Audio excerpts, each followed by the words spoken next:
दरवर्षी अत्यंत दिमाखात साताऱ्याचा शाही दसरा साजरा होतो। भव्य अशी सातारा शहरातून मिरवणूक पार पडते।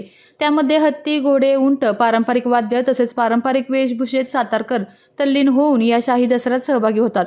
त्याचबरोबर साताऱ्यातील शिवतीर्थ येथे भव्य अशी महाआरतीचे आयोजन केले जाते।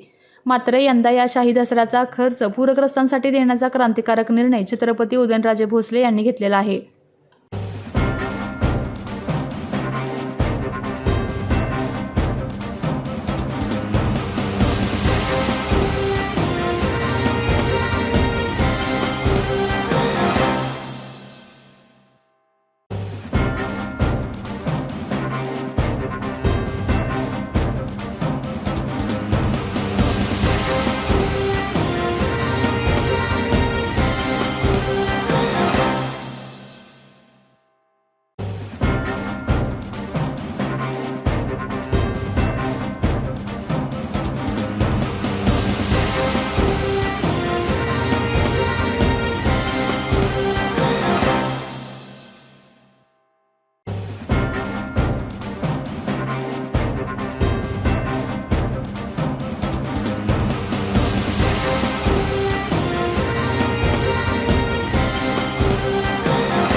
आपल्या तालुक्यातील जिल्ह्यातील बातम्या सर्वप्रथम पाहण्यासाठी आजच सातारा न्यूजला YouTube चॅनलवर सबस्क्राईब करा, लाईक करा, शेअर करा आणि बेल आयकॉन प्रेस करायला विसरू नका।